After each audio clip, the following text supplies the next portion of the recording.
Chapter 30. Rosalie reached out to grab the falling cup. "I've got it," I murmured, reaching out to pick it up. Jacob had reached for it as well. "Oops, oh no." I glanced up as Bella bent unsteadily towards the cup. As she bent, something soft, some living, fragile tissue, ripped within Bella's body. A slow, torturous sound that drowned out every other noise in the room.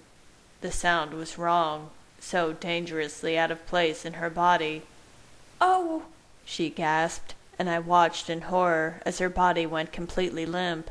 Rosalie caught her. "Bella!" I gasped. And then a mind barraged its way into mine, so strong, so out of control in its utter panic, its madness, that it overtook all of my thoughts. The world went dark before my eyes, as stifling panic flushed through me, and blinding weight pressed on me from every direction. My mouth and lungs felt full, heavy. "I'm suffocating," I thought desperately. "Can't breathe. Suffocating. Can't breathe. Help me. Must get out." My limbs jerked, and Bella's scream tore through me, gouging through every cell in my body as I writhed and struggled and couldn't breathe. "Edward!" Alice was shrieking in my head. "Edward, come back!" I blinked, and as the final piercing note of Bella's scream died in her throat, I came plummeting back into my own body. My eyes were focused directly on Bella's limp body as she lay in Rosalie's arms. "Must get out!" Her body spasmed, jerked forward, and blood poured out of her mouth. I watched, suspended in horror, as Bella's body began to thrash, her body emitting the horrid sounds of bones and muscles snapping and breaking. "Can't breathe! Can't breathe! Help! Help!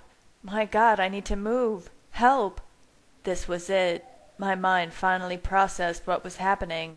The baby was in trouble, and he was hurting Bella in his panic. We needed to deliver him, or they would both die. "Get her upstairs!" I yelled, my voice speeding out of control. Rosalie scooped her up and headed towards the stairs. "Help! Help! Help!" I struggled against the words, the panic. "He's got to come out now!" Rosalie hissed. "What should I do?" "Morphine," I shouted. We needed to get the morphine into her. We were halfway up the stairs. Jacob was following. I almost yelled at him to go back before I was sucked into the madness again. Can't breathe, can't breathe. Limbs thrashed, trying to escape the darkness, breaking, pounding. I shook my head desperately. "Oh my God, oh my God," thought Rosalie. "Carlisle's not here. What do we do?" "Alice, get Carlisle on the phone," she screamed. Alice and Jasper finally moved. They whipped up the stairs behind us, Alice pulling out her phone as she dragged Jasper, who was coming undone, down the opposite hall to the bedroom. We finally reached the office. I snapped on the operating light, grabbed a small syringe off the tray, and pulled the bottle of morphine from the cabinet. Plunging in the needle, I pulled back the plunger. "Help me!" My body jerked in panic. The needle snapped. Too hard. "Oh God, you idiot!" Trying to block out the baby's desperate pleas, I grabbed another needle, moderating more carefully, and successfully filled it. I turned to see Bella naked on the table. I carefully inserted the needle into her arm and pushed the plunger. How many minutes until the morphine took effect? Why wasn't my mind working? "What's happening, Edward?" gasped Rosalie. "He's suffocating," I said desperately. "Can't breathe. Dying, dying. Both of them right in front of us." "Suffocating?" thought Rosalie in surprise. "It was the rip when she bent over. The placenta must have detached," she cried. "Get him out!" Bella shrieked suddenly, conscious again, realizing what was happening. "He can't breathe! Do it now!" Her eyes spun wild, out of control with the strength of her scream. "Not yet. Can't cut her yet," my mind screamed in return. "The morphine," I growled. "No, now!" And then blood poured out of her mouth, choking her. I lifted her head quickly, turning it slightly and reaching my finger into the back of her mouth to scoop out what blood I could. both suffocating. They can't breathe. Bella's body continued to jerk and thrash, destruction being rained from within. The sound, the sight of it was a jagged, cruel nightmare. She was fading in and out of consciousness. Oh God, she must be in so much pain. Alice appeared at the door, holding the Bluetooth. "Hold on, Carlyle," she murmured. She glanced at me, holding up Bella's head. I shook my head. "Can't let go," I whispered desperately. She darted over and snapped the earpiece onto Rosalie, never taking her eyes off Bella's jerking, thrashing, blood-stained body. "Bella, Bella," she thought, backing out of the room. "Where is your future? Oh, Bella." There were no images of the blue-clad Bella in her mind now. There was no image of Bella at all. "Carlyle, help! What do I do?" Rosalie hissed into the phone. "Where's Edward?" Carlyle said. "Holding up her head. She's vomiting blood. We think the placenta has detached, and the baby needs to get out now. He's—" Her voice caught slightly. "He's breaking every bone in her body. They're both dying." Carlyle hissed. "Then you will need to do this, Rosalie." I heard him take a quick breath, and his voice became steady and clipped, professional. "Has she been administered the morphine?" "Yes," said Rosalie. "Give it about 2 minutes to spread. We are going to use the midline longitudinal incision, such as for an emergency C-section. Do you remember the pictures we looked at?" "I do." "Choose the large scalpel. Make your incision just below her navel, and make a quick, clean cut just above the bladder. You will be cutting through skin, fat, and muscle. You must moderate your strength, Rosalie. You cannot penetrate the womb. It is too strong. But you could injure Bella. Do you understand?" "Yes," Rosalie snapped. I should be doing this, I thought in desperation. She has absolutely no experience with this. She is going to hurt Bella. I turned to ask Jacob to take Bella's head for me, when Rosalie reached for the scalpel, and I saw her intentions in her mind. She wasn't waiting. I whipped back towards her. "Let the morphine spread," I yelled at her. It had only been 30 seconds. Her arm continued unbidden towards Bella's stomach, the scalpel in her hand. "There's no time," she hissed. "He's dying." Damn her, I thought furiously. But then Bella coughed and choked on more blood. They were both dying. We needed to do something now, and I could only hope the morphine's numbing effect was ahead of the pain. Rosalie inserted the scalpel into Bella, and her body jerked in response to the pain. "Oh no!" The blood pooled beneath the skin and poured out of the incision. "Too much blood," thought Rosalie.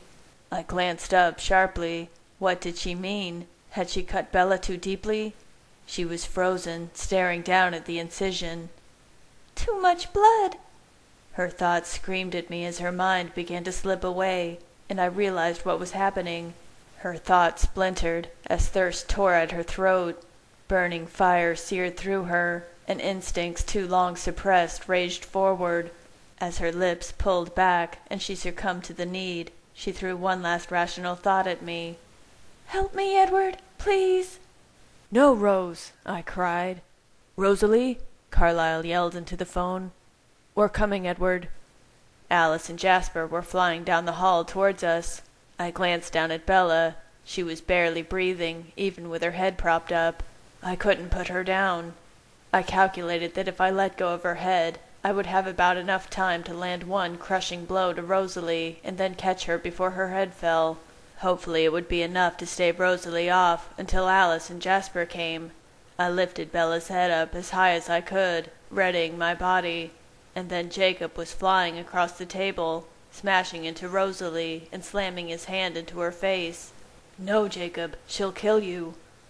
But Rosalie struggled to break through, to help, willing her limbs to be still and keeping her body stiff so that he was able to propel her across the room. His blood tinged the air as he was injured somehow.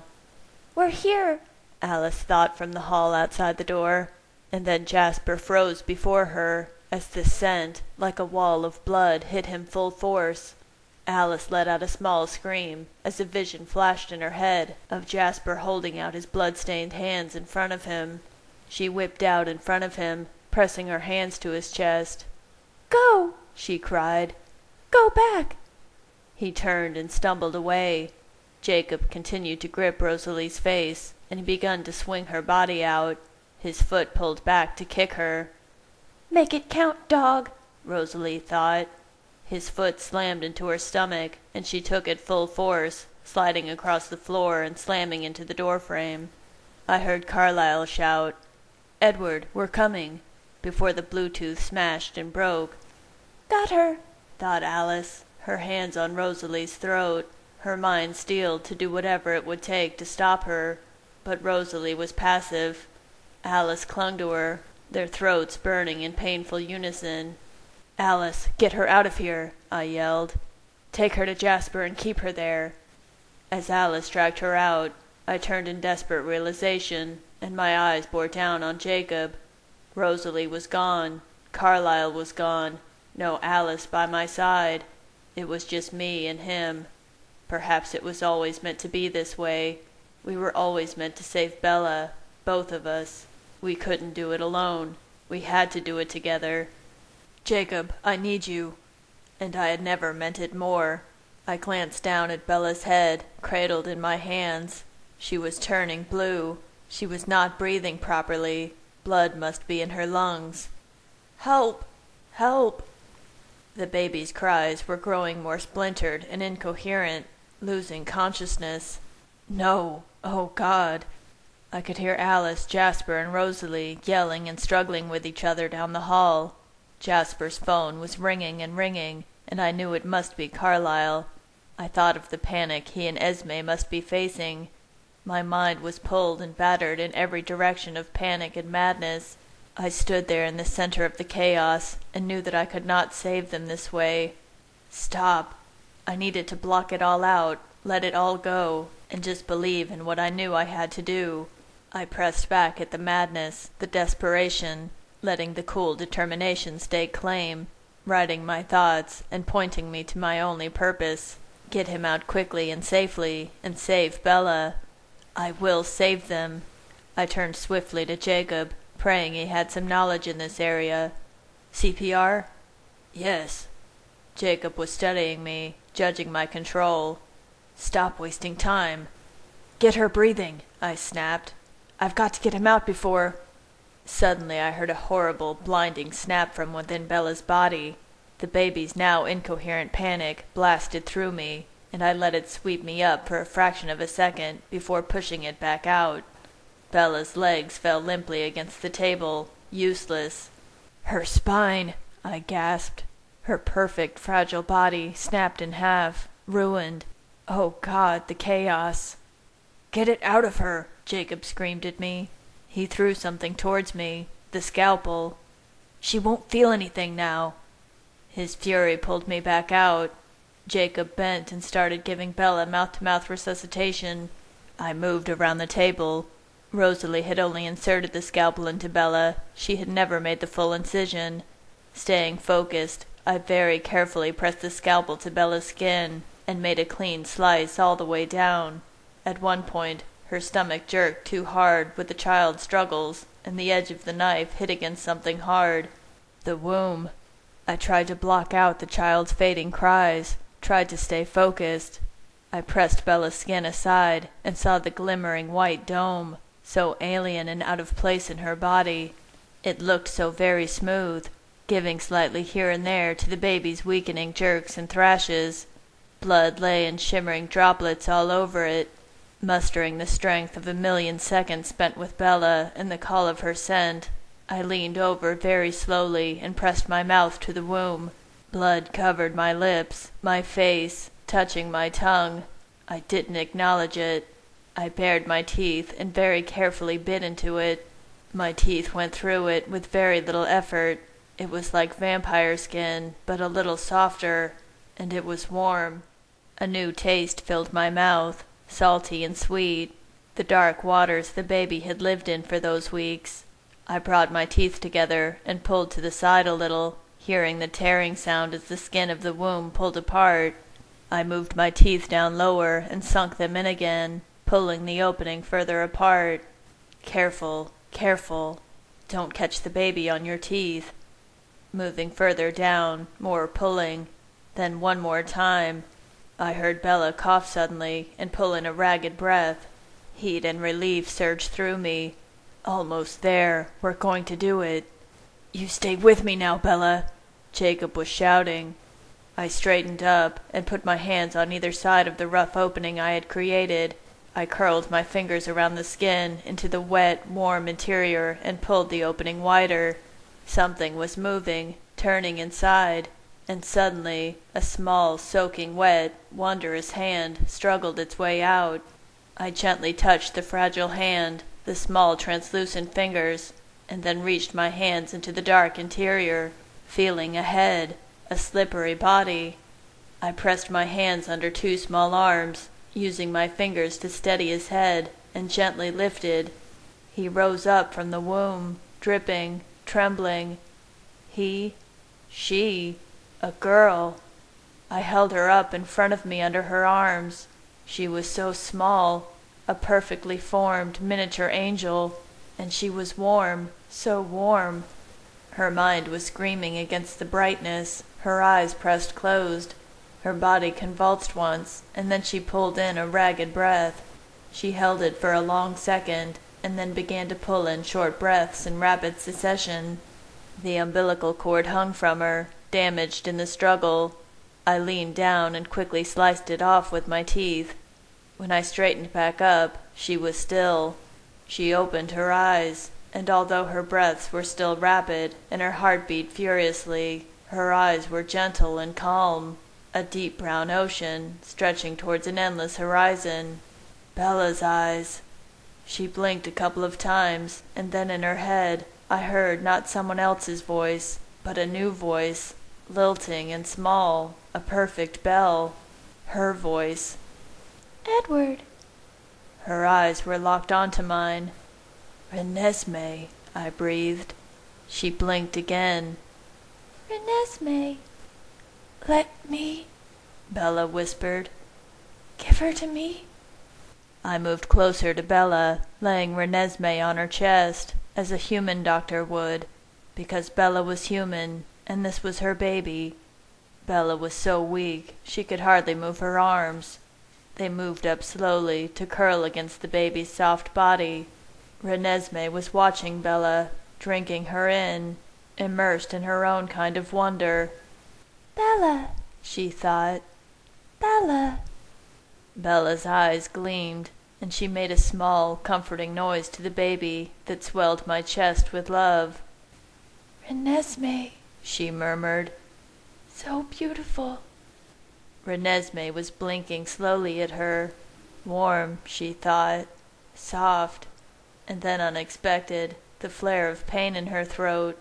Thirst. I was one beat of a second too late. She had managed to pierce Bella's skin before I picked her up quickly, cradling her in my arms. No, Renesmee, I said softly. Stupid. My fault. Of course she was hungry. I needed someone to help me, to take her and feed her. Would have to be Alice. Bella's heartbeat, already weak, faltered oddly, and then made one strangled beat before pausing. I stared at her in horror and waited. No beat followed. Her heart was no longer beating. Jacob's hands were over her heart, compressing. 1, 2, 3, 4. Time was up. Do it, my mind screamed at me. Do it now. Jacob blew a breath of air into Bella's lungs. What are you waiting for? He growled at me, taking up the compressions again. Take the baby, I said to Jacob. Throw it out the window, Jacob snapped. I looked around wildly for somewhere safe to set her down. Give her to me, Rosalie said from the doorway. I whirled, snarling. She had snuck up on me. Why had Alice and Jasper let her go? Her eyes flickered to Bella's wrecked body, and guilt flashed through her. She was furious with herself. I'm fine, Edward. We know you need help. Let me help you save Bella. Let me make up for what happened. I've got it under control, she said aloud. She reached out.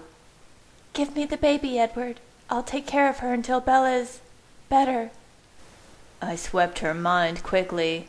The baby had blood as well, and I could sense her scent now. Different, sweet, less potent than Bella's scent, which drenched the room.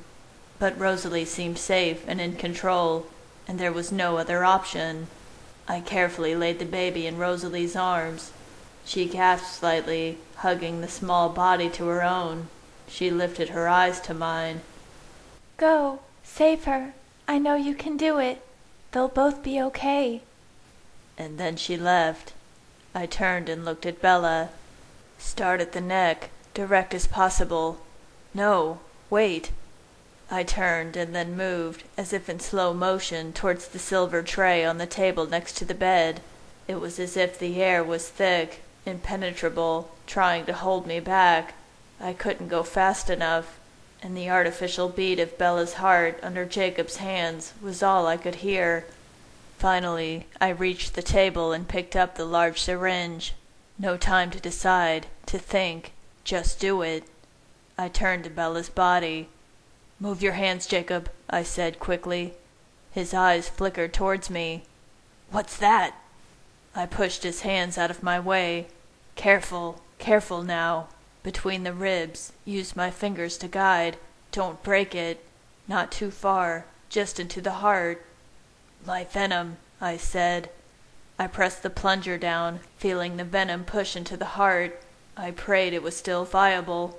Her heart jolted, sending a tremor through her body, but did not pick up beating. Panic flickered at the edges of everything, trying to master me. "Don't think, just do. I will save her." "Keep it moving," I said to Jacob. Force the heart to move the venom through her body. At the neck first. I placed my hand against her skin, feeling the shallow pulse beneath. I let Carlyle's thoughts and memories wash over me, all I had seen before in his mind, all he had learned and experienced when he had changed me, Esme, Rosalie, and Emmett. I leaned my face close to her. "Don't think, just do." I bit in carefully, her soft skin and pliant muscles giving way immediately beneath my teeth. My mouth filled, and stealing my hands against the table, I let the smallest amount of blood run down the back of my throat. The effect was overwhelming and immediate.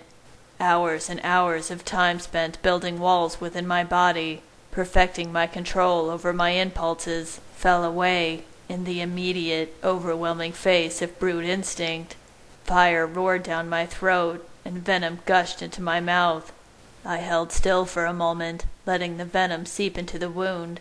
Then I pulled my teeth back out and ran my dripping tongue over the wound. It sealed it immediately. I moved to her elbow, then wrist. The fire burned on, endless, destructive, and the venom continued to produce. Growing next, knee, ankle, over to the other side. Her heart was still not beating on its own. "Don't think about it." I paused to apply some venom to the gaping wound in her stomach. It was healing up slowly. I grabbed her wrist, pressing it to my mouth. "He's working over a corpse," thought Jacob in despair. He was losing hope on me, on her. I tried to ignore him. I turned her hand over, biting the back, and then moved to her elbow. One more time in the neck. "A corpse is all that's left of the girl we both loved. A broken, bled-out, mangled corpse." "Shut up." Fury began to race through me. "Shut up, Jacob." He was longing to leave, to get away. To never, ever come back, he thought. Damn him, traitor. "Go then," I snarled. Traitor. I had done all I could do with the venom. It was up to her heart now. I didn't need him anymore if he wasn't going to help save her. I didn't need his hopelessness. It was like a venomous snake, twisting its way into me. I pushed his hands away from Bella and began to take up the compressions. "She's not dead," I growled. "She's going to be fine." Jacob stared at me for a long moment, and then turned and slowly walked away, walking towards endless, empty grief, departing us. "I'll leave him with his dead," he thought. "Get out, then!" my mind screamed. "I hate you, Jacob! Get out! She's not going to die. I concentrated on the compressions. Gentle, gentle, just enough to keep the heart beating. One slip and you could crush her. Stop, just concentrate. Up, down, up, down, up, down. I paused to blow a breath into her mouth. Her face was so deathly still, no response. She was unearthly pale, and there was the slightest blue tinge to her skin, the sky pale at dawn. As I pressed my lips to hers, they were too cool. I blew in gently twice, watching her chest rise and fall mechanically. I moved my mouth to her ear as my hands began to move again. "Come on, Bella love," I whispered. "Come on, sweetheart, I'm right here. You did it. You have a healthy baby. She's so beautiful. You were strong enough. Now it's time for you to come back. She's waiting. I'm waiting, love. I'm waiting for you, always." Up, down, up, down, up, down. No response, just empty beats. Her heart an inanimate puppet beneath my hands. Her face was so slack, her eyes closed, lips parted slightly. I turned my head slightly so I could press my cheek against hers, my lips still close to her ear. "I know you can do this, Bella. You can do it, love." I struggled to pull in the air necessary to form the words. "Everything is going to be perfect. We're going to be together forever. We're going to take care of our baby, both of us. But we need you to pull through this. I need you. Please." Nothing. Just nothing. The room began to move in around me, faster and faster, until I could see nothing but Bella, feel nothing but her cool, motionless cheek against mine. I realized the thoughts of everyone in the house, my family, even my newborn daughter, were all lost to me. It was just me and her. There was a roar in my ears growing louder and louder, an approaching black tempest. "Please, Bella." I couldn't hear my voice, barely audible, lost in the roaring silence. "I love you. We all love you. Your heart. You promised. You promised. Please, please don't go. Don't leave." The winds grew louder. The darkness was approaching so quickly. "I love you. I lied. I'm so sorry, but I lied. I can't live without you. I won't. So you have to come back. Come back to me." Why doesn't she answer? Because I failed her. I failed her. I failed Renesmee and Jacob. I failed her family and mine. Oh, Carlyle, forgive me. "Bella, sweetheart. Bella." My hands paused over her chest, just for a fraction of a second, and then restarted the compressions. But in that small moment, I felt it beneath my hands. Silence, stillness, death. I had stood over enough dead bodies to know, all those dead bodies. This is my punishment. My hands kept moving. This is my punishment for all that death, to have to stand here over this dead body, the one in which all hope and light and happiness exists, and not be able to bring it back. "No," I prayed. "No. Punish me. An eternity of torture, but not her. Not her." But this is my eternity of torture. My hands continued the motions, up, down, up, down. I would never stop. They would have to kill me to stop me. I would keep trying, keep hoping, keep fighting. "I love you, Bella. I love you. I'm waiting. I won't ever leave you." But in that moment, I knew. I'm alone.